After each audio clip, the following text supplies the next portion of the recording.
If you've ever seen a neighborhood bar fight where every big guy shows up wearing the same fur coat, that's the kind of energy we're stepping into tonight.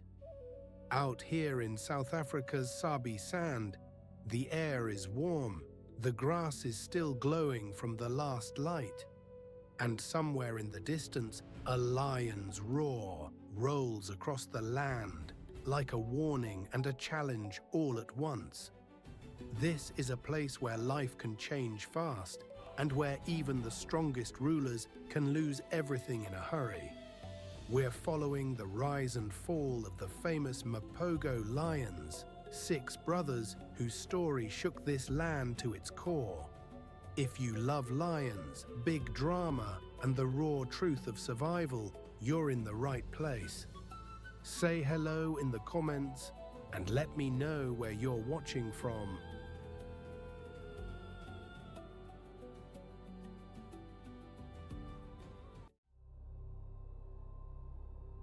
The first thing you notice is the silence, not the kind that feels empty, but the kind that makes every small sound matter. A twig snaps somewhere in the dark. A low grunt rolls through the grass. Then, out of the shadows, a shape appears with that easy rolling walk that seems to own the night. This is the hyena, one of Africa's toughest survivors. And in Sabi Sand, it lives right alongside lions, leopards, wild dogs, and all the drama that comes with them. It may be best known for its laugh, but there is nothing silly about its life. In this land, where every meal can turn into a fight, the hyena has to be clever, bold, and ready for anything. The hyena is a common sight around open plains and riverbanks, especially after sunset, when the real business of the night begins.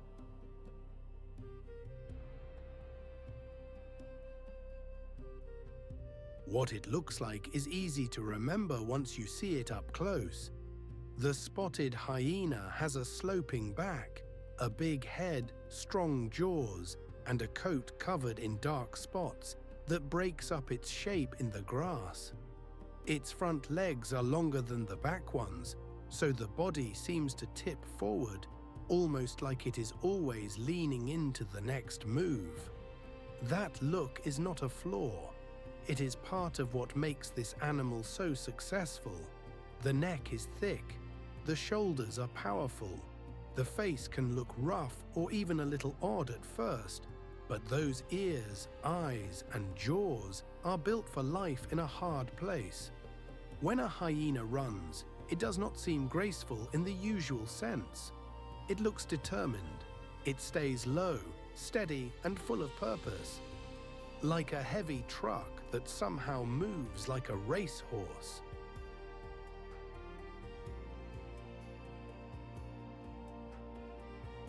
The fur itself is coarse, made for dust and heat, and the spotted pattern helps it disappear in the dim light. At a kill site, that shape matters. A hyena can look smaller than a lion at a distance, but once it comes close, you can see the power packed into that frame. This animal spends much of its life moving between risk and reward. It does not just wait around for luck. It covers long distances, searching for food, listening for the calls of other carnivores, and following the signs that something has died or been left behind. That does not mean it only scavenges. A hyena is also a hunter in its own right, and a very good one. It can bring down prey on its own or in groups, using patience, speed, and teamwork.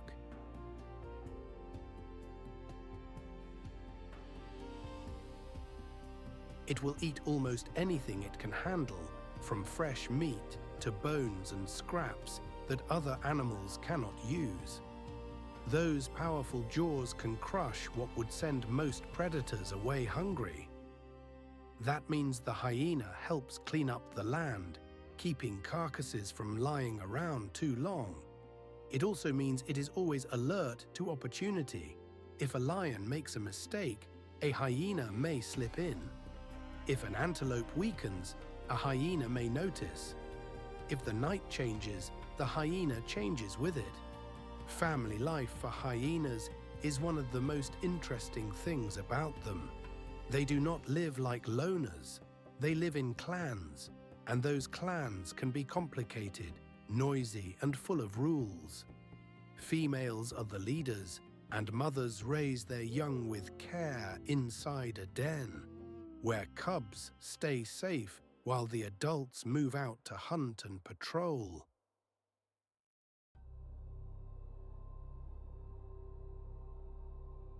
Cubs drink milk for a long time and grow up watching the older animals, learning who to challenge and when to stay back.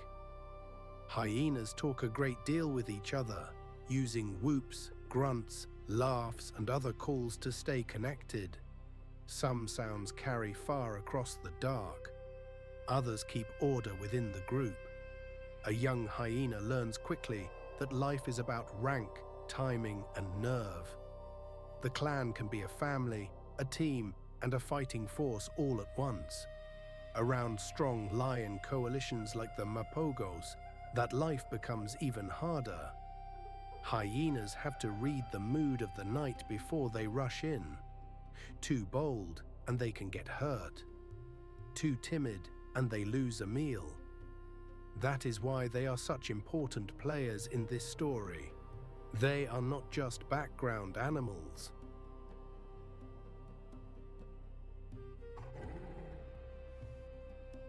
They are part of the pressure that shapes everything else. They test the lions, trail the kills, and wait for chances. In a place like Sabi Sand, the hyena is a reminder that survival often belongs to the animals that can adapt the fastest. It is not flashy, it is not gentle, but it is built for endurance, and that matters just as much as strength. As the night deepens, the world belongs to these shadowy survivors. They move through it with patience, grit, and a confidence that comes from hard experience. And once you have heard that laugh echo across the dark, it is not easy to forget.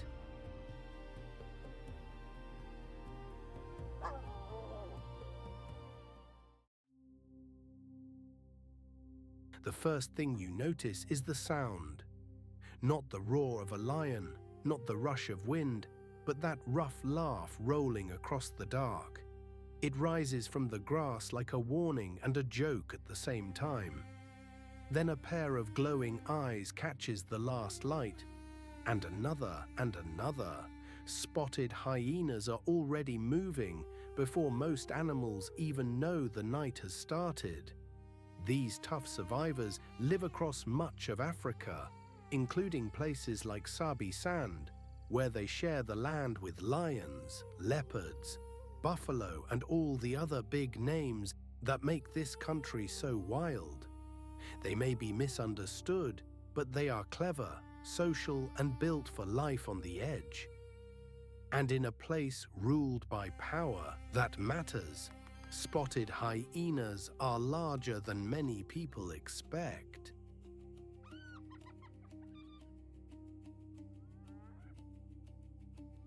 An adult can stand about the height of a big dog at the shoulder, but the body is longer, heavier, and built with powerful shoulders.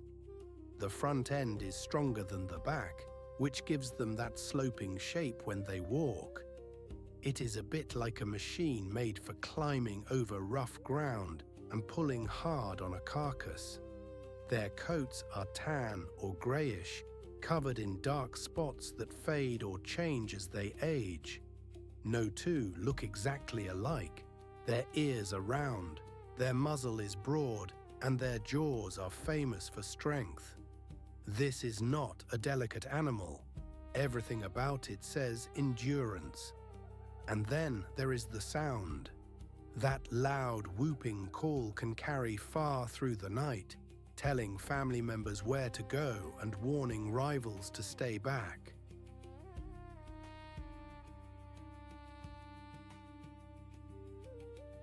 Hyenas spend a lot of their night traveling, smelling, listening, and checking the land for food. They are not picky in the way some hunters are. If they can catch it, steal it, or find it already dead, they will make use of it. That is not laziness. That is smart survival. In a dry season, when water and meat both get hard to find, being flexible is a huge advantage. Hyenas will hunt too, and they can work together very well. A group of them can wear down prey through pressure and persistence. They may not look graceful doing it, but they get the job done. They also spend a lot of time scavenging after lions or other hunters have made the first move. In a land where every meal is earned, nothing goes to waste for long. Family life is where spotted hyenas become especially interesting.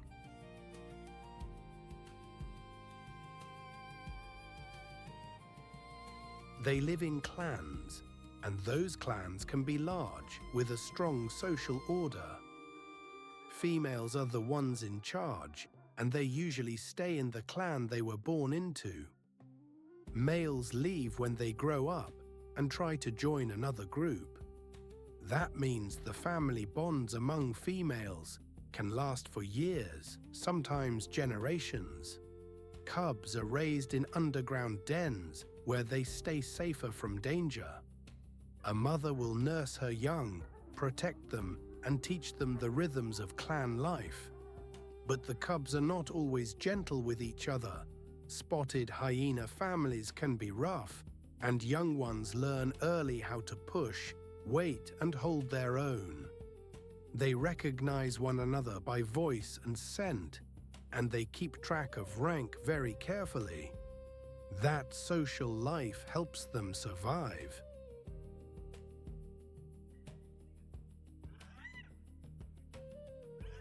It also means every meeting can carry a little tension.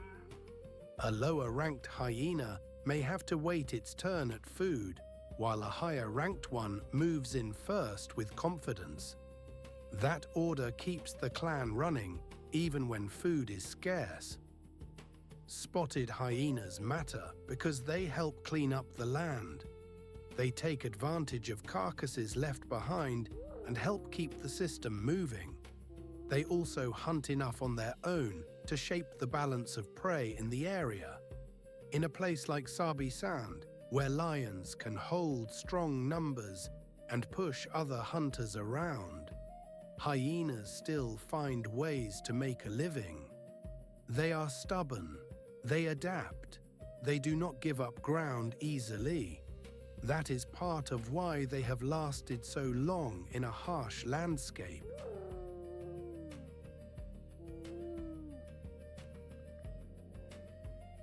And if you watch them closely, you start to see that their laughter is not a joke at all. It is the sound of a family that knows how to survive. By dusk, the heat softens, and the whole river country seems to wake up all at once. A hyena clan moves through the shadows, ears forward, noses working. Somewhere ahead, a lion pride is feeding. Nearby, a herd of buffalo is bunched tight at the water. The night feels full of decisions. One hyena breaks left, another circles wide, a third hangs back, listening. Then the tension snaps. A lion lifts its head. The hyenas answer with sharp whoops and a burst of movement. There is no wasted motion here. Everyone knows the stakes. Someone gets the meal. Someone else gets chased off.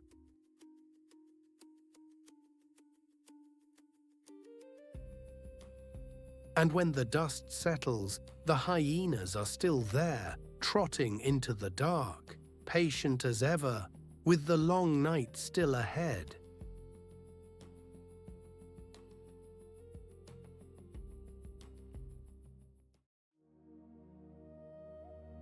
Think about a creature that can stare down something 10 times its size and still refuse to back away.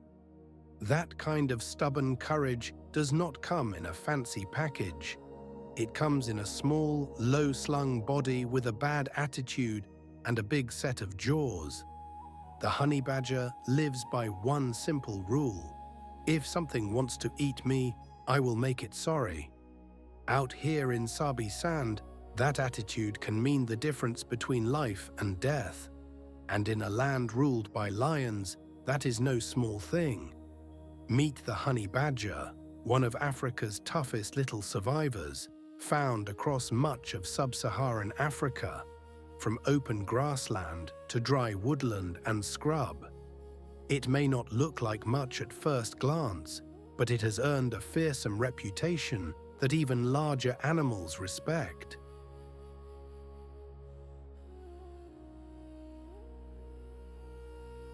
Its body is thick and compact, built like a little tank, with loose skin, strong shoulders, and a face that seems permanently annoyed. The fur is mostly dark, with a pale strip running down the back from head to tail, like a badge it wears into every fight. That loose skin is a real trick. It helps the badger twist, turn, and even fight back when something grabs it. And those claws are not for show. They are digging tools, climbing tools, and weapons all in one. Honey badgers spend a lot of their day rooting through the earth, turning over soil, and prying open nests, because they eat almost anything they can catch or steal. Beetles, eggs, lizards, snakes, small mammals, roots, fruit, and yes, honey when they can get it. They are not picky. They cannot afford to be.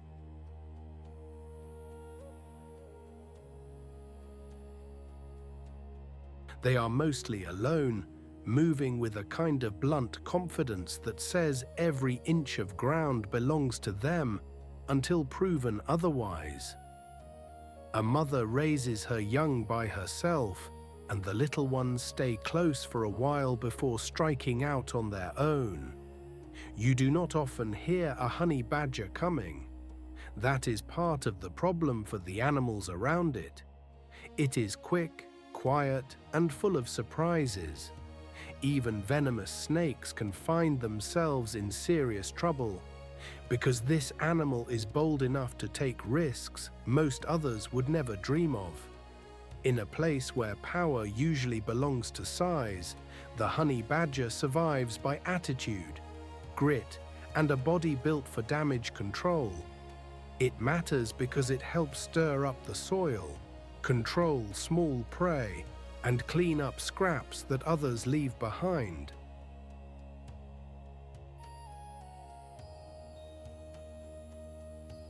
It is not a king of the grasslands, it is something harder to break, and that makes it unforgettable.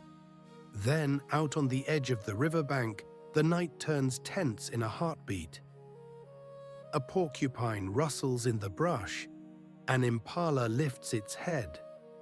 Two jackals stop and listen, and from the shadows comes that low, stubborn shape, nose to the ground, eyes fixed on whatever meal the dark is hiding. First, the badger tests the air, then it moves. A lion's roar rolls across the plain, deep and heavy, and every smaller creature seems to shrink for a moment. The jackals dart away. The impala bolts. Even the badger pauses, just long enough to weigh the odds. But not for long.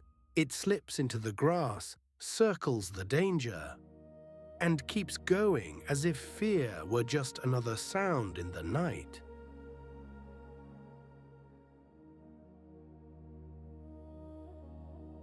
That is the honey badger in a nutshell, small, fierce, and never quite willing to give the bush its way.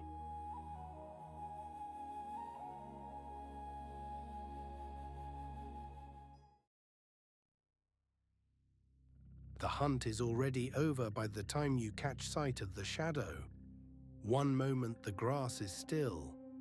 The next, a spotted shape melts out from under a thicket, dragging a meal twice as awkward as it is heavy. No roar, no fuss, Just the soft scrape of claws and the quick flick of an ear toward the riverbank, where danger can appear in an instant. In a place like Sabi Sand, that kind of silence can mean everything. This is the leopard, one of Africa's most careful hunters, and in these parts it lives with more neighbors and more trouble than most big cats ever will. Sabi Sand holds a world record high leopard density, with about 12 individuals for every 100 square kilometers, so every path, every tree, every kill site can turn into a gamble.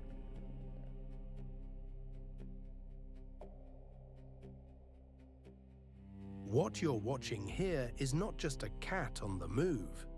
It's a master of staying alive. Leopards live across much of Africa and also in parts of Asia. But in Sabi Sand, they have to make a living right under the noses of lions, hyenas, and a long list of hungry competitors. One of the first things you notice about a leopard is the coat. Those dark rosettes are like spots of spilled ink on golden cloth, and no two are exactly alike.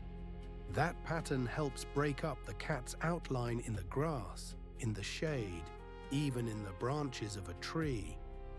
The body is built for quiet power. Muscles ripple under the skin with almost no wasted movement.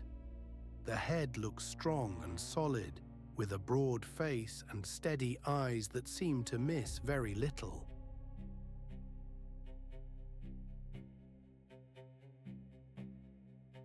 The tail is long and rope-like, and it helps the cat balance when climbing or carrying food up into the trees. This is not a bulky animal that wins by sheer size. It wins by being hard to notice. Leopards spend a lot of their time moving alone, mostly at dawn, dusk, and through the night. They are patient, and that patience pays off. They will stalk impala, young antelope, birds, and smaller animals when they can. But just as often, they will take a hard-earned meal and haul it out of reach, sometimes into a tree, where lions and hyenas have a much harder time stealing it. That habit is one of the leopard's best tricks. In a land ruled by larger mouths and stronger jaws, the leopard knows the smartest move is often to keep dinner off the ground.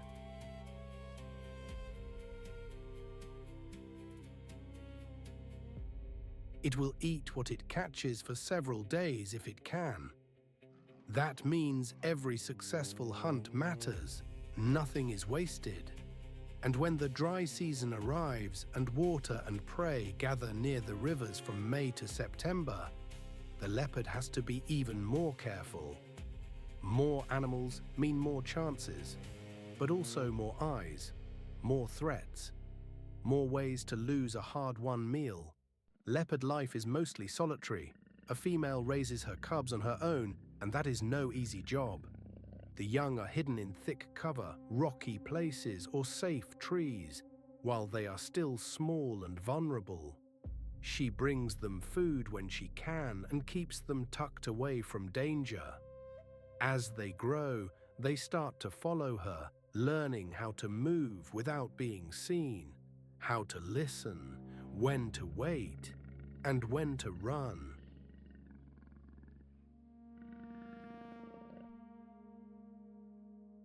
Male leopards and females only come together briefly, usually to mate. After that, the mother is left to do the heavy lifting. Cubs stay with her for many months, and the lessons they learn in that time can mean the difference between life and death later on. In a place like Sabi Sand, that quiet education matters. A leopard that rushes is a leopard that may not last. So what does the leopard do for the land around it? A lot, even if you never see it all at once. It helps keep prey animals moving and alert. It also takes out weak, young, or careless animals, which helps keep the animal community in shape. And because it stores food in trees, it can leave scraps for birds, jackals, and smaller scavengers below.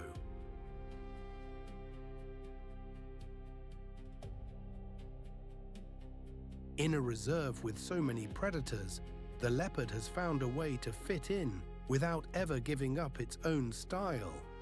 That style is all about caution, skill, and timing.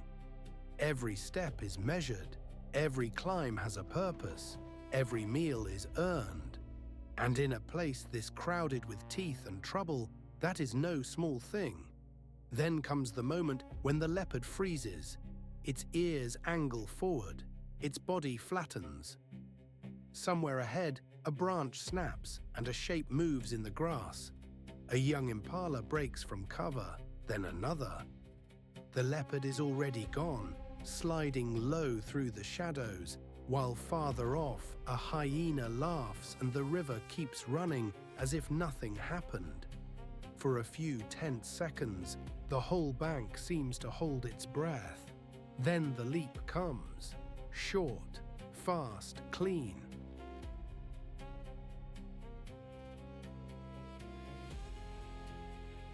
The impala scatters in panic, hooves drumming the dust, and the leopard lands hard in the grass, with dinner still just out of reach.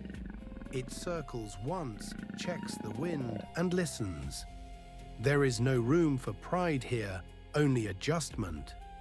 It will try again another night, because that is how survival works in Sabi sand. Not with drama, with patience.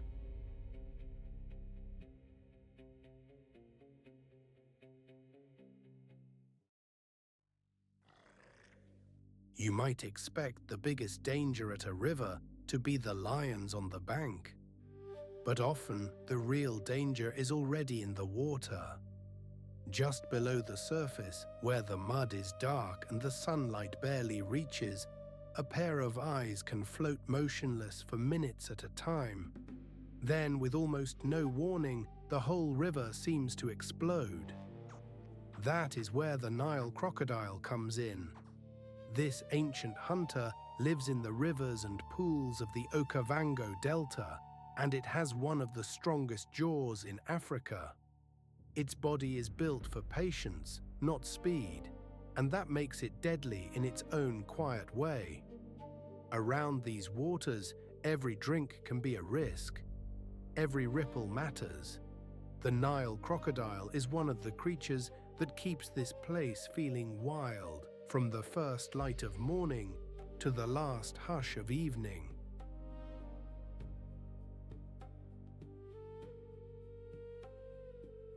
The Nile crocodile lives across much of Africa, and here in the Okavango, it rules the water's edge. It is a master of stillness, and that alone gives it power. At first glance, a crocodile can seem almost simple, just a long, low shape resting in the shallows. But look closer, and the design is all business. The skin is thick and rough, like old leather stretched tight over heavy muscle. The back is lined with raised armored plates that catch the light in dull ridges. The tail is long and powerful, made for sudden bursts in water. The head is broad, with eyes and nostrils set high so it can watch and breathe, while almost the whole body stays hidden. When it opens its mouth, the teeth show in a crooked row that looks less like a smile and more like a trap.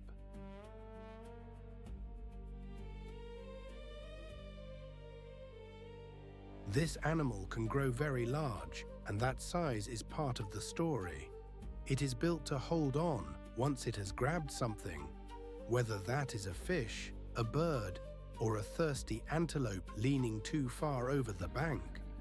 And yet for all that power, the crocodile often seems calm, almost sleepy. That stillness is part of its edge. It doesn't waste energy. It waits. Day after day, the Nile crocodile spends its time close to water, because water is life here. It basks on sandbanks to warm up in the sun, then slides back into the river when it is ready to move. The body is cold-blooded, so the sun is a big part of how it starts the day. It may rest with only its eyes and nostrils showing, barely visible against the muddy edge.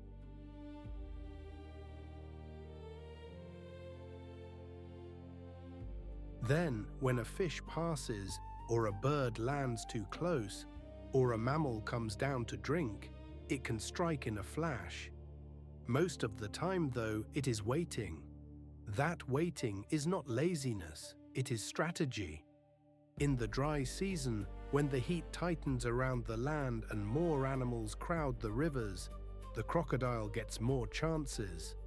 The bank becomes a meeting place for zebras, antelope, buffalo, and hippos. To them, it is just water. To the crocodile, it is a hunting ground. It also feeds on carrion when the chance comes, so nothing edible goes to waste. That makes it an important cleaner in the system, helping recycle what the river gives and takes away. Life at the edge of the Okavango is never private.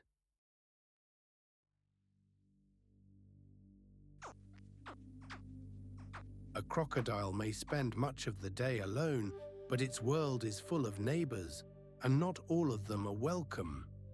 Other crocodiles can crowd the same stretch of river, especially where food is good. Bigger animals, like hippos, may bully the banks and claim space of their own. A mother crocodile becomes especially alert when eggs are near hatching. She guards the nest, and when the young are ready, she helps move them to the water. For such a hard-looking animal, that part is surprising. There is care there, not tenderness in the human sense, but enough to give the young a better chance. The hatchlings are tiny compared with the adults, and many will not survive. Birds, fish, and larger animals all see them as an easy meal.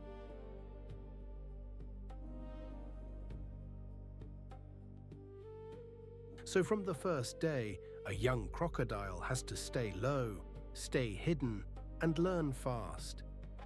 In a place like the Okavango Delta, the Nile crocodile matters more than people may first realize. It keeps the rivers honest. It reminds every thirsty animal that water is not free from danger. And by taking weak or wounded prey, it helps remove what is already fading. But it also lives in a world shaped by people now too. Changes in water flow, pressure on wetlands, and conflict near villages can all affect crocodiles and the animals around them. Protecting these river systems helps protect the crocodile as well. It is one more reason the delta still feels alive. And when that great mouth disappears beneath the surface again, it leaves behind a simple truth. In this place, even still water has teeth.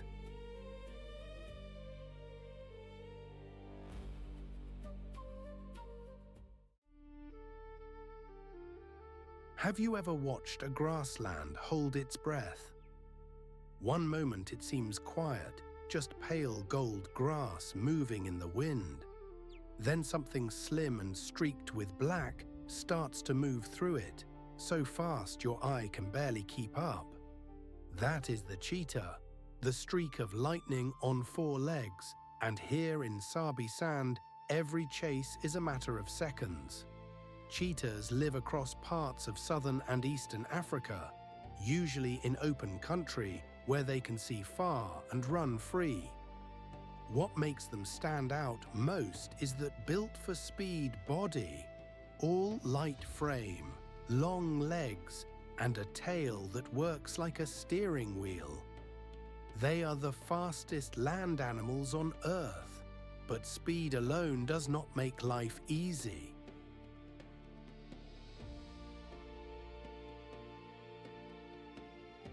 In a land where lions, hyenas, and wild dogs all compete for space and food, The cheetah has to be quick in every sense of the word. Look closely and you'll see why. The coat is covered in black spots, each one a little different, like splashes of ink on honey-colored cloth. Dark tear marks run from the eyes down the face, almost like mascara, and those marks may help cut the glare of the sun. The body is narrow and lean, with a deep chest and a small head that looks almost too light for such long legs. Everything about it says one thing: built to move. And move it does, usually when the morning is still cool or the evening light starts to fade.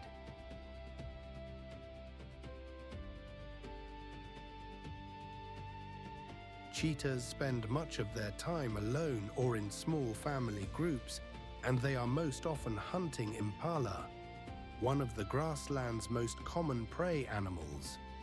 They do not charge in like a lion. They stalk. They watch. Then, in a burst, they sprint flat out, using those long tails to balance hard turns as the prey zigzags through the grass. It is a hunt made for open ground, not thick bush. That is why they are so tied to places like this, where there is space to run and enough prey to make the effort worth it. But a cheetah's day is not all chasing. A lot of it is resting, scanning, listening, and staying out of trouble. They lose meals to stronger hunters all the time, so even a successful catch has a rush of danger hanging over it. Family life matters a great deal here.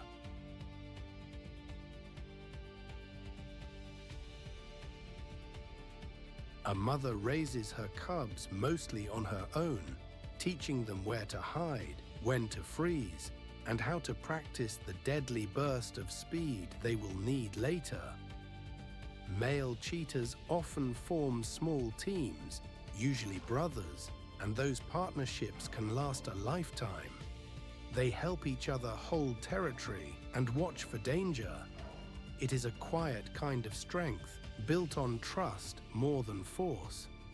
In a place ruled by bigger and rougher neighbors, that matters. Cheetahs play an important part too. They help keep prey numbers in check. And because they are so specialized for speed, they show just how many different ways a hunter can survive on the same land. Their future, though, is not easy.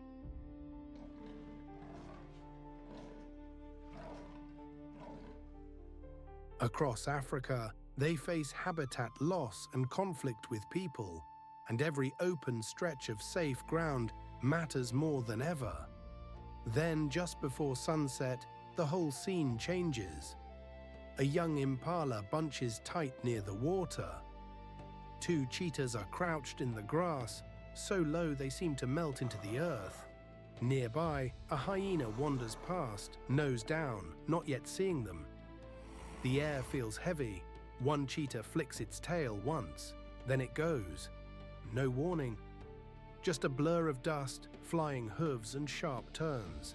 The impala scatter in all directions. One stumbles, recovers and bolts again. The cheetahs push hard, legs reaching, bodies stretched thin as wire. For a few heartbeats, speed is everything.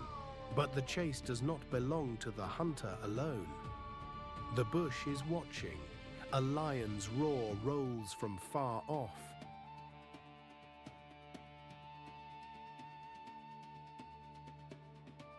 The hyena has turned, and the cheetahs know that even if the hunt works, they must eat fast or lose the prize.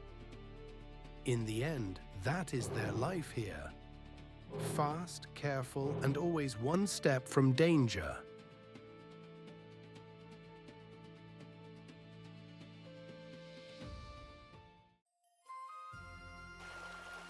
The first thing you notice is the smell. Warm water, green reeds, and damp earth rising in the heat. Then comes the sound of it all. Soft splashing, a low grunt from somewhere hidden in the grass. birds calling from every direction.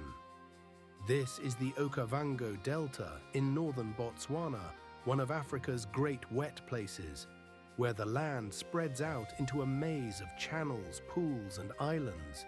It feels alive even when it is still. In one season, it can be dry and open. In the next, floodwater slips across the plain like a silver sheet. That change draws in an amazing cast of animals. From hippos and crocodiles to elephants, antelope, lions, and busy little water birds.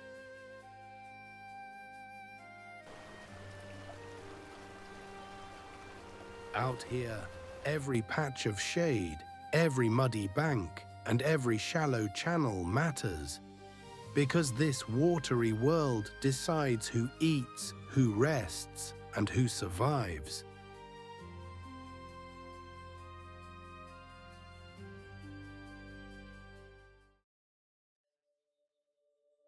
The silence out here can feel enormous. Then, far across the open land, a shape stands against the light, tall and still as a fence post, while the wind combs through the grass around its legs. A moment later, it moves with a strange mix of grace and power, and the whole scene comes alive. This is the ostrich, one of the most familiar birds on the African plains, living in places like southern Africa, where open ground gives it room to see trouble coming. It is the largest bird on Earth, and it has turned life on the open savanna into a game of speed, sharp eyes, and quick decisions. Long legs, a small head, and feathers that look soft from a distance all help tell its story. And when danger comes, this bird does not wait around to find out what happens next.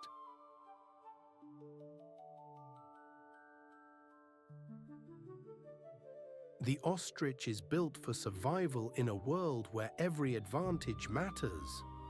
The first thing you notice up close is the size. An ostrich stands far taller than a person would expect from a bird, with a body that looks almost like it was assembled from a different set of parts. The legs are long and sturdy, like strong poles made for running. Each foot has just 2 toes, which is unusual for a bird and helps it move fast over hard ground. Its neck stretches high above the grass, giving it a wide view of the horizon. That matters on open plains, where a single glimpse of movement can mean the difference between safety and disaster. The feathers are loose and shaggy, not sleek like a duck or a goose.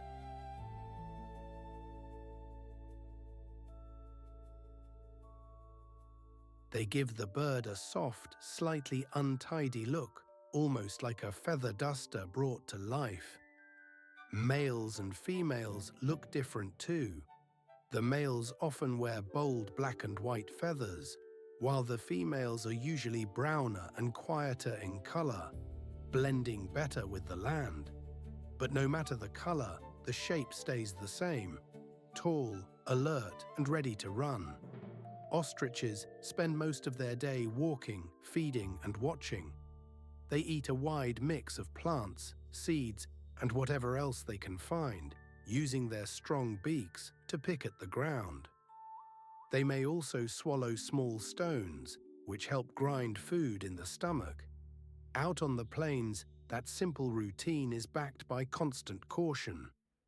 Ostriches need open space so they can spot lions, hyenas, and other dangers before those hunters get too close.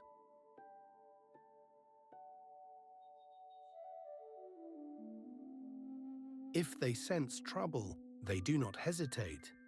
They can sprint at surprising speed, and those powerful legs can deliver a hard kick that even a large predator has to respect. That kick is no joke. It can be enough to make a lion think twice. Their days are shaped by the rhythm of the land, with feeding, moving, and resting all arranged around safety. When the heat rises, they may stand in shade or travel in loose groups, always keeping an eye out.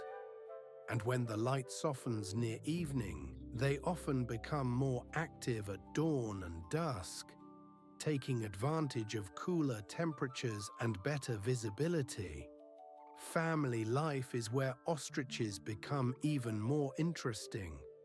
They do not raise their young alone.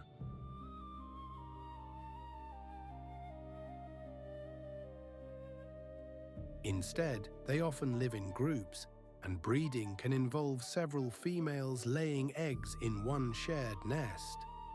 That nest is usually just a shallow scrape in the ground, but it becomes the center of a busy little world. The eggs are huge, thick-shelled, and built for a harsh country. One female may act as the main mother, while others help by laying nearby. Then comes the hard part, guarding the nest and keeping the chicks safe once they hatch. The young are tiny compared with the adults, but they are not helpless for long. They follow close, learn quickly, and stay near the group whenever they can. Adults use low calls, body movement, and posture to keep the family together. It is a practical kind of care, not soft or gentle in the human sense, but steady and watchful.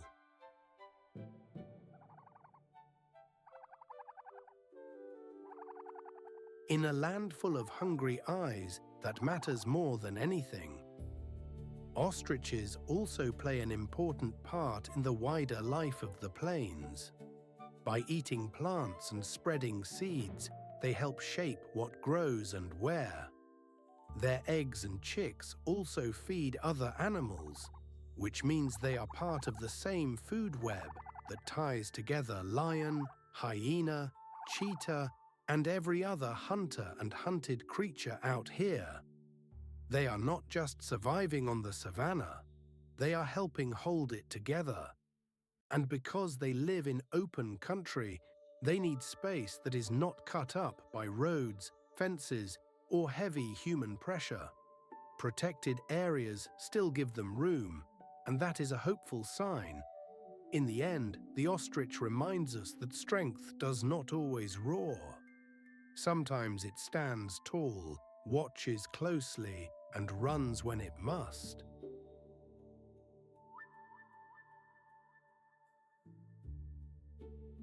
And when you see one stride across the grass, it feels like the whole plain has learned how to keep going.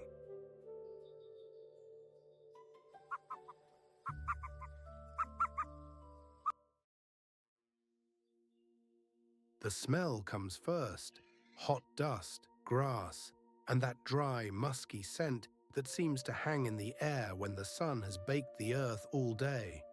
Then you hear the sound of hooves shuffling, a little grunt, and the soft crackle of grass parting. Out in the open, under a wide African sky, a warthog steps into view, and suddenly the whole scene feels alert, like everyone around it is waiting for the next move. This pig with a wild face and a stubborn little tail is built for life in tough country, where lions, hyenas, and even hungry dogs are never far away. Warthogs live across much of sub-Saharan Africa, including places like Sabi Sand and the wide river country we've been exploring.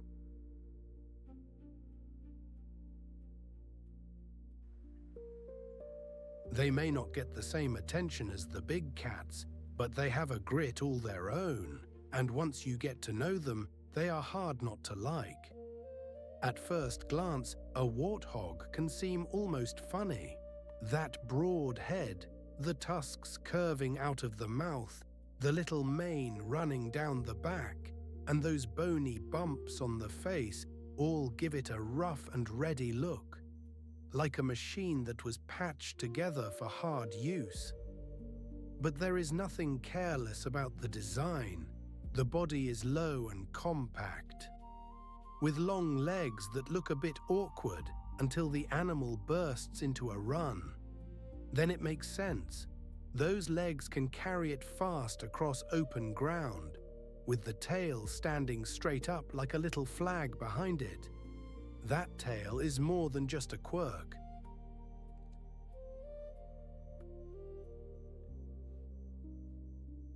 It helps young warthogs keep track of one another in the grass, especially when they are moving quickly through a herd. The face is the most striking part. The tusks are not just for show, they are tools for defense and for digging, and they give the warthog a fierce, almost stubborn expression. Around the eyes and cheeks are those wart-like bumps, which look rough and armored, even though they are really just thick pads of skin. Beneath all of that is an animal that is tougher than it seems. Warthogs spend much of their day foraging, and they do it with real purpose. They feed mostly on grasses, roots and bulbs, using their snouts like little plows. If you watch one closely, you'll see it drop to its knees, sometimes to graze, which is one of those sights that makes people smile.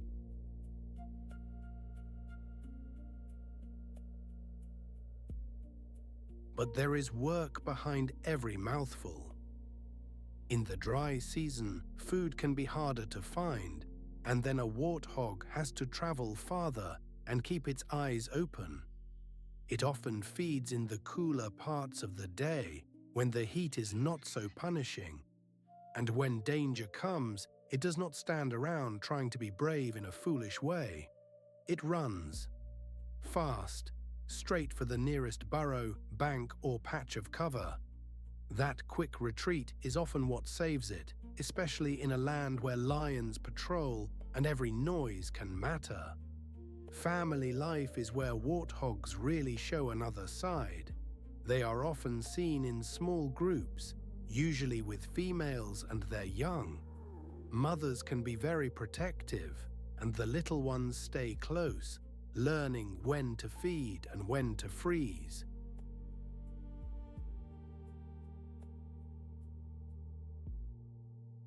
A warthog's den is a simple thing, often an old burrow made by another animal, but it becomes a safe place for resting, hiding, and raising young.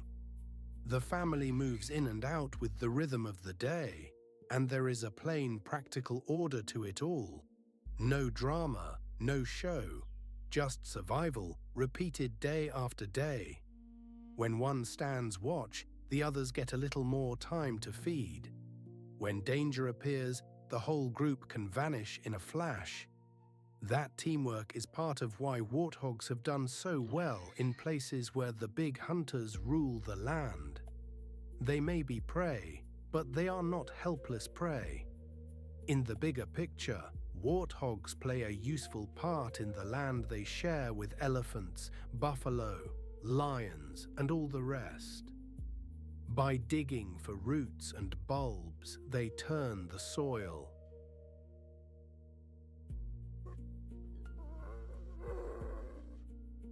By grazing, they help shape the grass.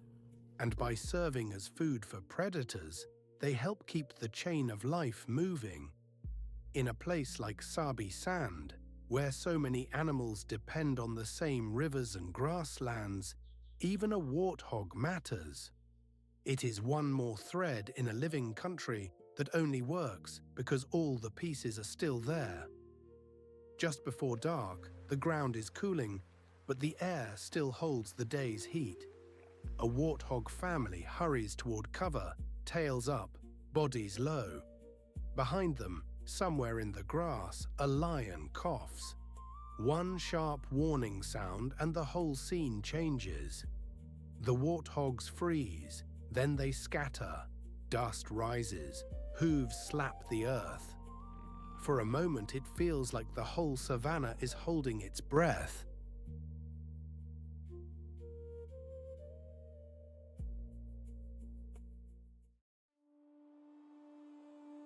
The driest place on Earth still has life clinging to it. That may sound impossible, But in this part of Namibia, the desert does not sit quietly. It groans, whistles, and burns under a hard sun, while the Atlantic keeps throwing cold fog inland like a blanket. Out here, the land shifts from endless sand to bare rock, and then to a coastline so rough and lonely, it earned a name all its own, the Skeleton Coast. This is a place of survival on the edge. You'll find oryx, ostriches, jackals, and desert-adapted elephants pushing through the heat, dust, and salt wind. And somehow, against all odds, they make a living in one of the toughest landscapes on the continent.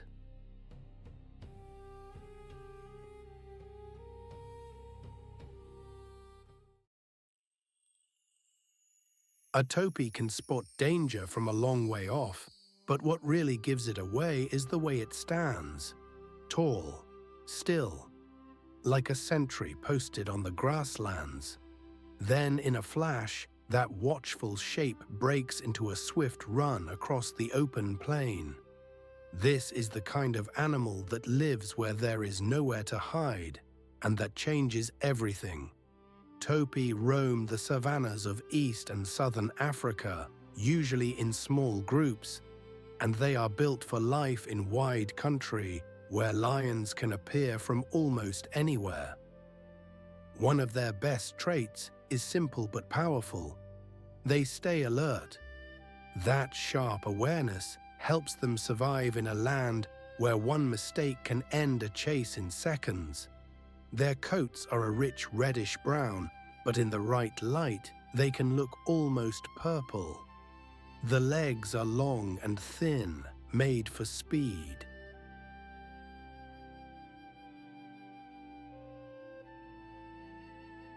The face has a calm, almost serious look, as if this animal is always thinking one step ahead.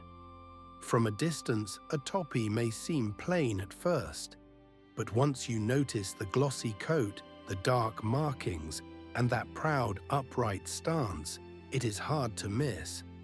And in places like Sabi Sand, where lions, hyenas, wild dogs, and buffalo all share the same ground, that alertness matters every single day. Topis spend much of their time grazing on grasses, moving steadily as they feed. They are not flashy animals, but they are efficient ones. They choose open places where they can see trouble coming, and they often keep one eye on the horizon while they eat. That is a sensible habit here. When lions are hunting, the grasslands can turn dangerous in a hurry.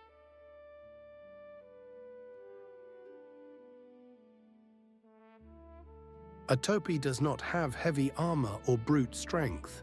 Its defense is speed, good eyesight, and the habit of keeping close to others. Groups help with safety. One animal notices a threat and the others lift their heads too. Then the whole group is ready to move. During the day, topis may feed and rest, then shift positions as the light changes and the heat builds. They are most active at dawn and dusk, when the air is cooler and the land feels a little less exposed. Family life is woven into their daily routine. Males often hold and guard territories, especially in open breeding grounds, and they do it with posture as much as force. A raised head, a stiff stance, a watchful stare, those are part of the language here.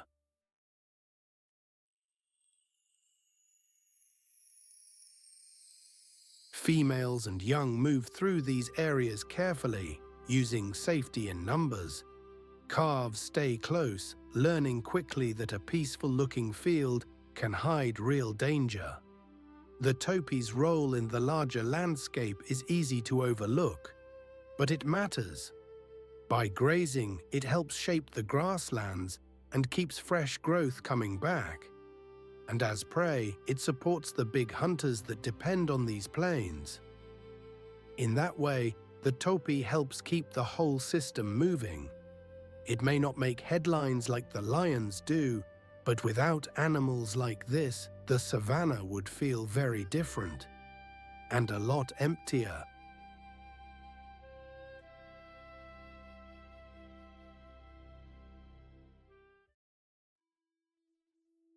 Savuti can feel like the savannah forgot to finish making itself. One minute you see open grass and dust, and the next there is a channel, a marsh, a line of trees and a patch of dry ground all in the same view. It is the kind of place where a thirsty elephant can be standing in mud only to find hard sand a few steps later.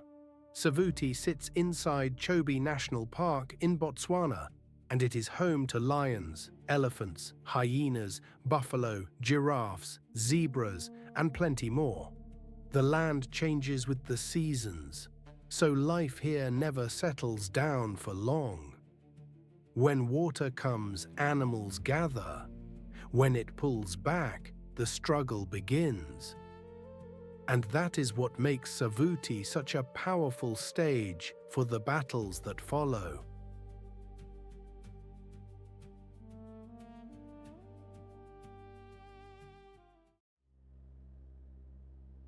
Have you ever stood at the edge of a place and felt like the ground itself was humming with life? That is Sabi Sand in South Africa.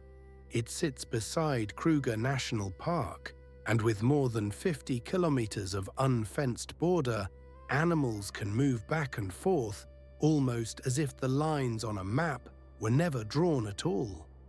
Here, the Sabi River and the Sand River act like lifelines, especially in the dry months from May to September, when every thirsty creature heads for the water. This reserve is famous for its big cats, its huge herds, and its raw tension. Leopards, lions, buffalo, cheetahs, wild dogs, hyenas, elephants, hippos, crocodiles, and many more all share this land. In Sabi Sand, every dawn can bring a new story, and every dusk can change the day forever.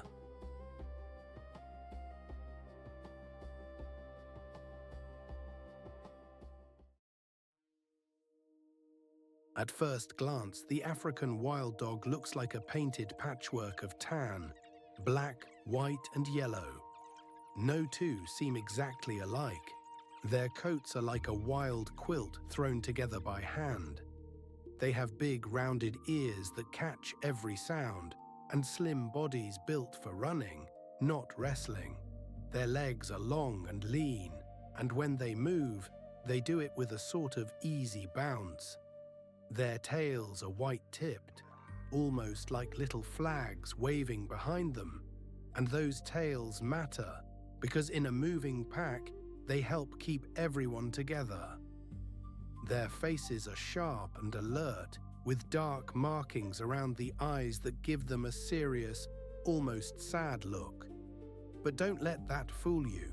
These are animals made for action. What really sets them apart is how they spend their days.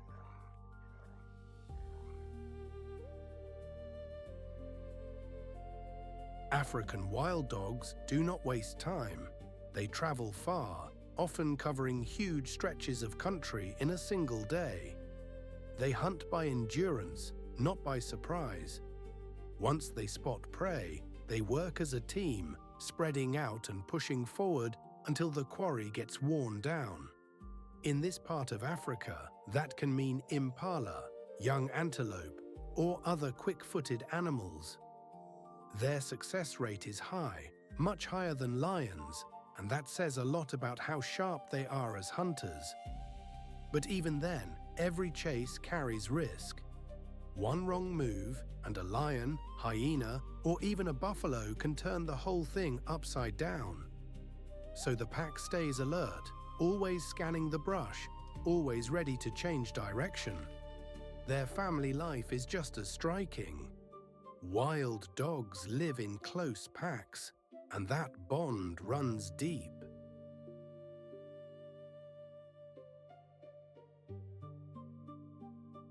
Adults feed pups first. They also feed sick or older pack members. If a dog is injured, the others may bring food back to it. That kind of care is rare and beautiful to watch. And before heading out, researchers in the Kruger and Sabi Sand region discovered something amazing. The pack may actually vote by sneezing. One sneeze can be a sign to go. More sneezes can tip the group into action. It's a simple sound, but it helps the whole pack make a decision together. That teamwork is the heart of their survival. African wild dogs also matter in the bigger life of the reserve. They help keep prey animals moving and healthy, and they fit into the food chain in a way that keeps the whole system active. But they face real pressure from habitat loss, disease, and conflict with people.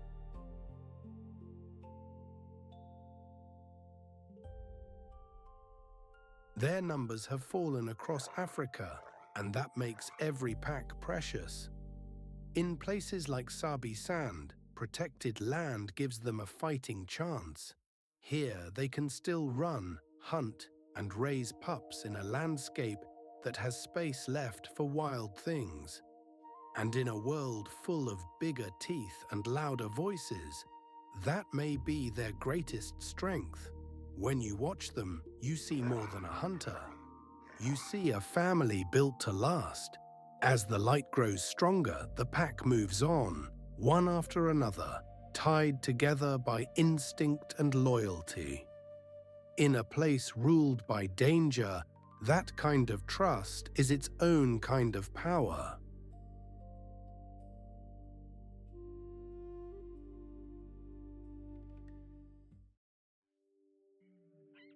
You'd think a little jackal would stay well out of the way when 6 huge lion brothers are marching through the grass. But sometimes the smallest animals in the bush make the smartest moves. A flash of russet fur, a quick look over one shoulder, then a trot along the edge of danger, close enough to steal a scrap, far enough to keep breathing. That is the life of the jackal. Always listening, always watching, always ready to slip away if the big cats turn their heads. In this country of hunters and survivors, the jackal is one of the sharpest minds on 4 legs. Jackals live across much of southern Africa, including places like Sabi Sand, and they often work in pairs or small family groups. One of their best traits is simple. They waste almost nothing.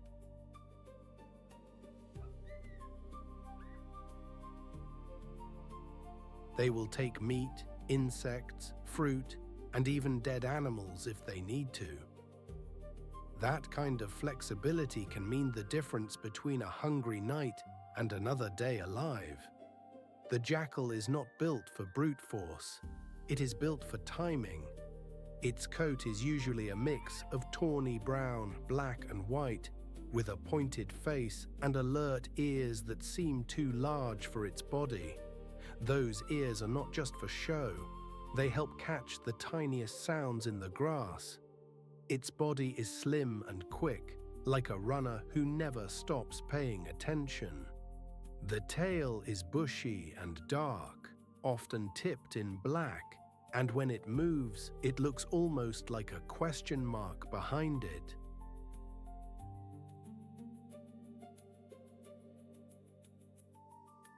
Jackals spend much of their time moving through open ground, river edges, and scrub, where they can nose out a meal and keep one eye on the sky and another on the brush. They are not fussy eaters. They hunt small animals when they can, but they also clean up leftovers from bigger predators. That makes them useful in a hard country, because nothing goes to waste for long. They are also very good at reading the mood of the land. If lions are near, they keep their distance. If a carcass is abandoned and the coast looks clear, they may dart in, grab what they can, and vanish again like smoke. Family matters a great deal to jackals. Mates often stay together for a long time, and both parents help raise the young.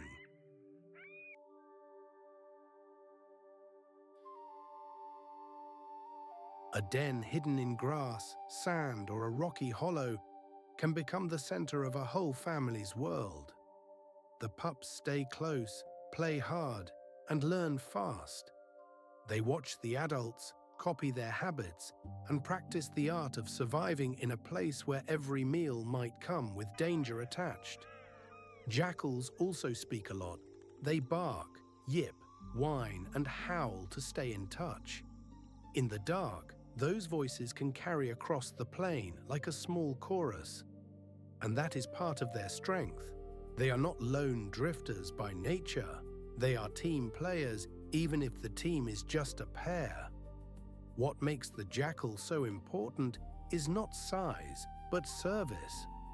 It helps clean the land by feeding on scraps and carrion. It also keeps tabs on rodents and other small creatures.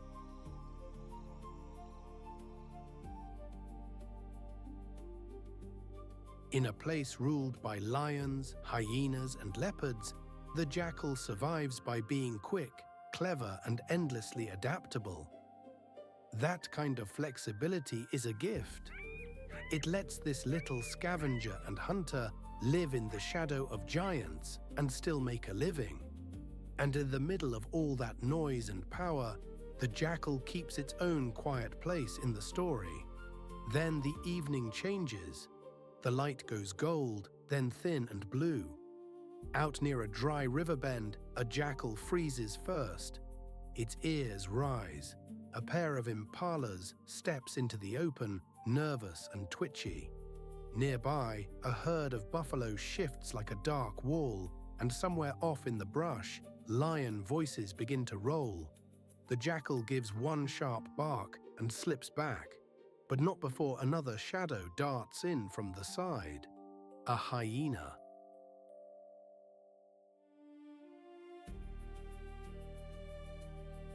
The two scavengers circle the edge of the scene, not brave enough to challenge the lions, not foolish enough to stay still. One of them catches the smell of fresh meat and races toward it. Then comes the answer from the darkness. Heavy feet, a low growl. The jackal stops, the hyena stops. Even the impalas seem to hold their breath. For a moment, everybody knows their place. Then, just as quickly, the tension breaks. The jackal turns and trots away at an angle, vanishing into the last light. Alive because it noticed the danger before it was too late.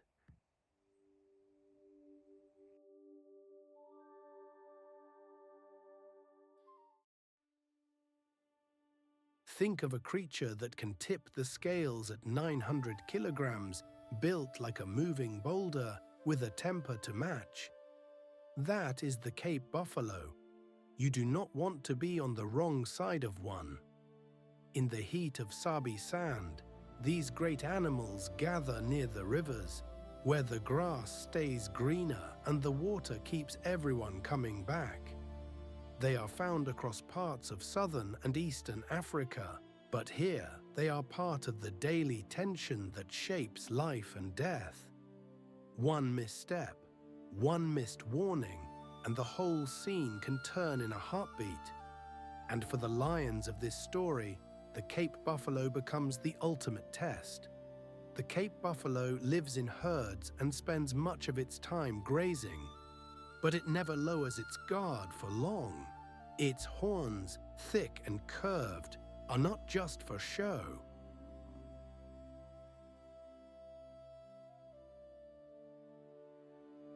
They are built for trouble. Its body is dark and heavy, like a tank with legs, and when a herd turns to face danger, it can feel like watching a wall close in. The face is broad, the eyes set deep, and the old males often carry a battered look, as if they have seen one hard season after another. That rough appearance fits the life they lead. They spend their days moving from patch to patch of grass, often in the early morning and late afternoon when the heat eases a little. In the dry months, they head toward the riverbanks, where food and water are easier to find. But even then, they stay alert. Buffalo do not wander through the day like they have all the time in the world. They feed, rest, chew their cud, and keep an eye on the world around them.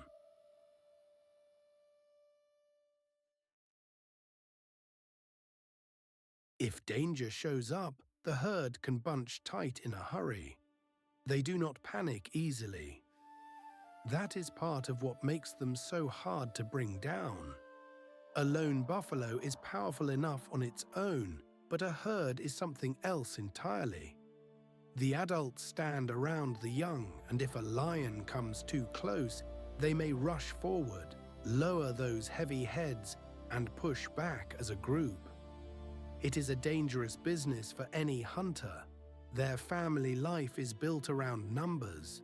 Mothers and calves stay close, and the herd moves as one, sometimes large and loose, sometimes tight and defensive. You can almost feel the quiet warning in the way they stand there together. They do not need noise to say, "We are not easy prey." In a place like Sabi Sand, that matters.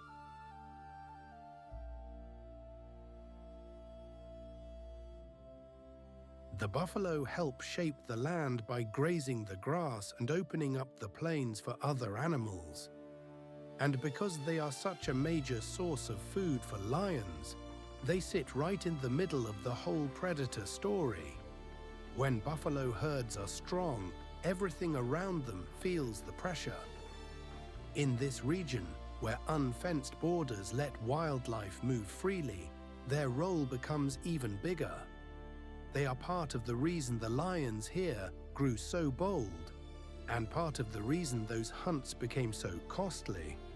By late afternoon, the light started to soften over the open grass. The heat had backed off a little, but the air still felt dry and tense.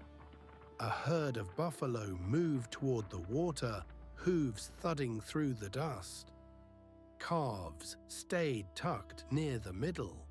The older animals took the outer edge.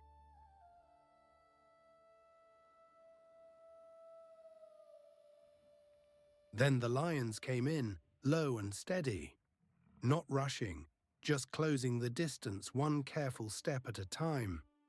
The buffalo noticed. Heads lifted, tails flicked, the herd tightened. One big male swung around first, then another. Dust rose around their legs. The lions probed for weakness, testing the edge of the herd, looking for a calf or a split in the line. But the buffalo answered with muscle and nerve. They pressed together. They faced down the threat. For a moment, everything hung there. Then the herd surged and the hunters had to think fast. That is the thing about Cape buffalo. They do not just survive by being big. They survive by being ready. And in Sabi Sand, that readiness can mean the difference between life and death.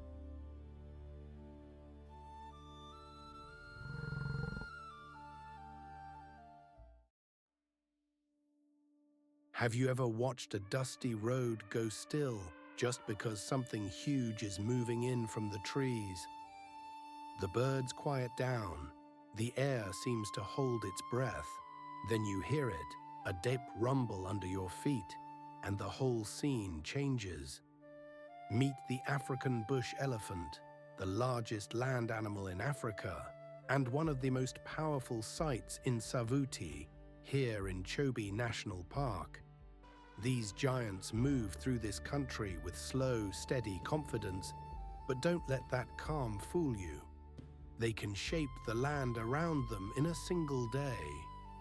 In the dry country of northern Botswana, they come and go with the seasons, always searching for water, shade, and enough food to keep their massive bodies going. If you love seeing elephants, Say hello in the comments.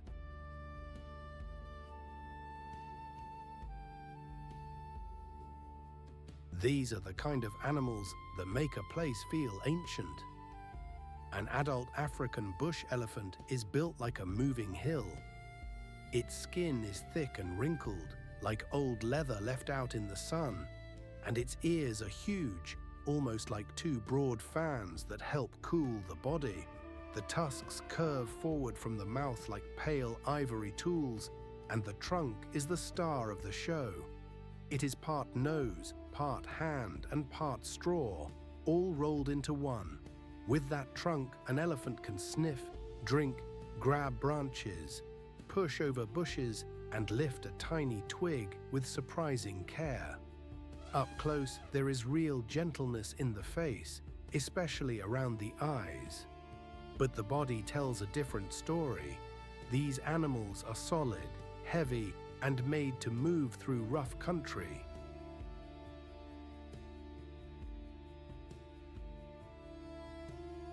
Even so, they often travel with a sort of quiet grace, placing each foot carefully, almost as if they know exactly how much space they take up. In a place like Savuti, where water can be scarce, elephants spend much of their day feeding. They use their trunks to pull leaves, strip bark, and tear up grass. They can browse on bushes too, and they do not waste time. An elephant needs a lot of food every day, so eating is not a side job, it is the main event. You might see one yank down a branch and shake loose the leaves, or use its tusks to pry into a tree. And when the heat climbs, water becomes everything. Elephants head for pans, rivers, and muddy pools, where they can drink and bathe. Mud is not just for fun. It helps protect their skin from the sun and biting insects.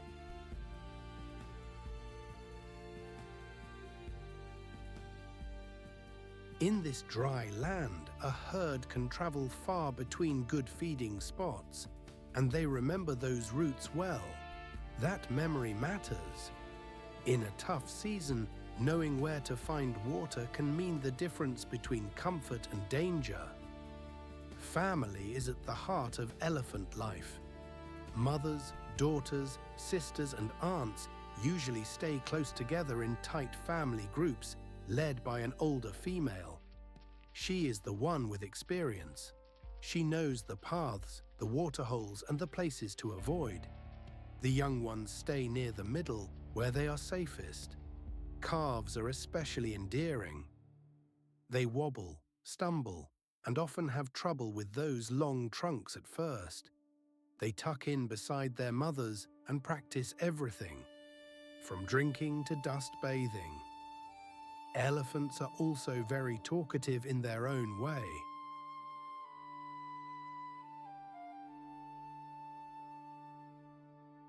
They use low rumbles, body language, and touch to stay connected over long distances.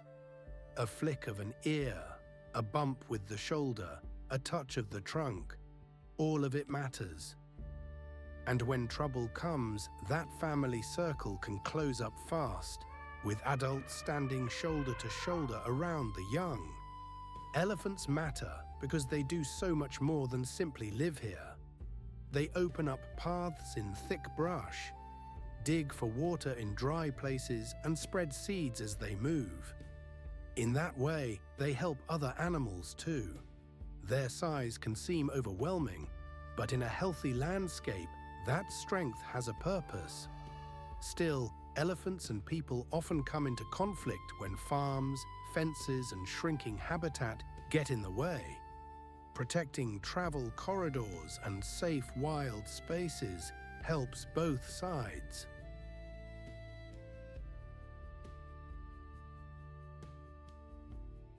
It also helps keep these long journeys possible for future generations. Now, as the afternoon wears on in Savuti, the scene shifts fast. A few elephants are drinking at the edge of a muddy pan, while guinea fowl dart nervously nearby. Then the wind changes. A lioness appears in the grass, low and careful. The elephants lift their heads. One calf huddles closer to its mother. A nearby herd of buffalo tightens up too, uneasy and watchful. Nobody rushes. Not yet. The elephants step forward, slow and firm, and the lioness thinks better of it. That is the thing about this land. Power does not always roar.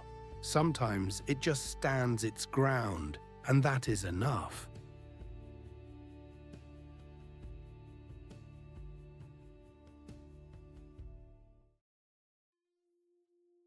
If you were standing beside the water at dusk, you might hear the whole shoreline seem to breathe.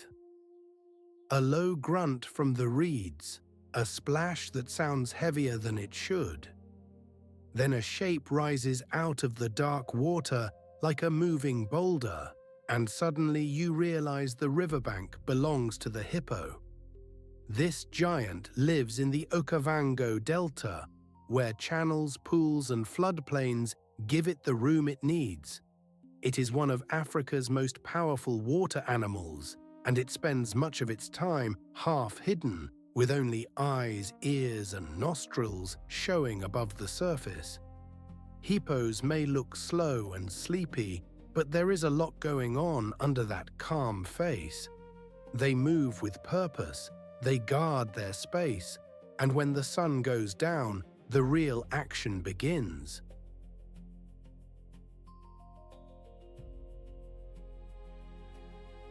The hippopotamus is built like a tank, with a barrel body, short legs, and a mouth that can open wider than seems possible.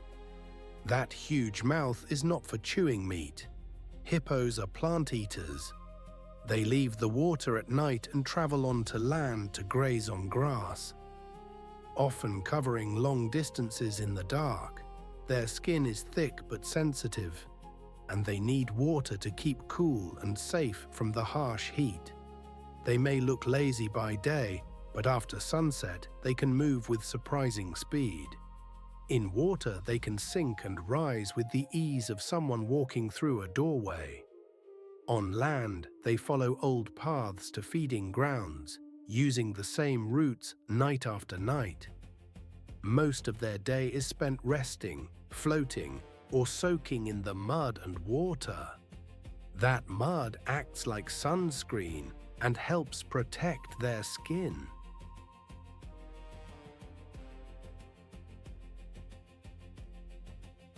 Hippos usually live in groups, and those groups are not exactly peaceful neighborhoods. The biggest males claim stretches of water and try to keep other males out. Females and calves gather around them, but the whole group is always on alert. A mother hippo stays close to her youngster, and a calf may ride on her back if the water gets deep, or if danger is near. They talk to one another with grunts, snorts, and splashes, and some of those sounds travel far through the water. There is a lot of social tension here, but also a strong sense of order. Everyone knows who belongs where. Hippos matter more than many people realize.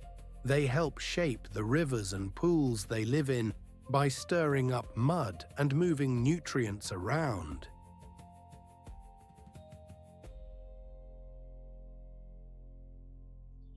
Their grazing keeps grasslands open near the water's edge, which helps other animals too.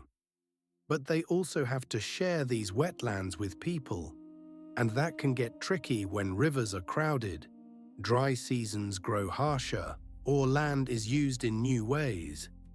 Protecting wetland spaces helps hippos, and it helps the many birds, fish, and other animals tied to the same water. At the end of the day, this is a creature that reminds us how much life can hide inside still water. It is calm on the surface, but never truly quiet. Now and then, the whole river seems to be holding its breath, waiting for that heavy head to rise again.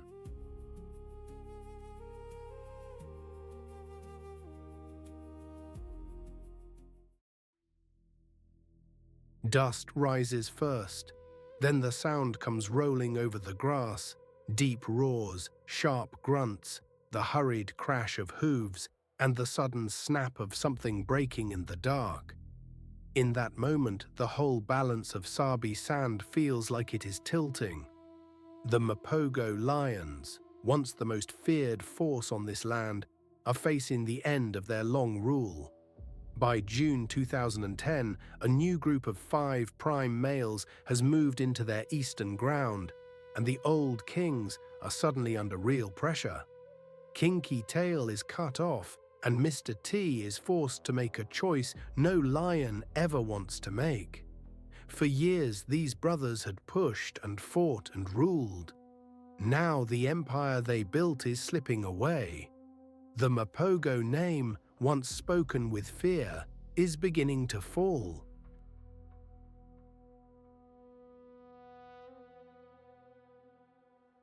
These are the final hours of a legend that changed Sabi Sand forever. It is a hard thing to watch, but it is part of the truth out here. No rain lasts forever, and even the strongest lions must one day give way to the next wave. For a moment, the dust settles. The roar fades into the dark, and all that is left is the soft night air over Sabi Sand. It is quiet now, but it is not empty. This place has held lion pride and leopard shadow, buffalo thunder, and the careful steps of wild dogs moving at dawn. It has shown us how much can change when water runs low, when borders stay open, and when one family of lions pushes harder than any before it. The Mapogo story is a hard one, but it is also part of a much bigger picture. Out here, every life is tied to the next.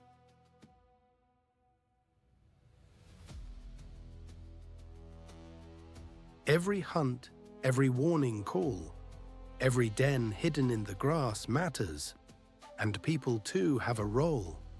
Protected reserves, careful research, and safe wildlife corridors help keep these stories going. If you enjoyed this journey through Sabi Sand and the rise and fall of the Mapogo lions, please like, subscribe, share it with a friend, and leave a comment with your favorite moment. Until next time, may you always find a little wild wonder waiting just beyond the horizon.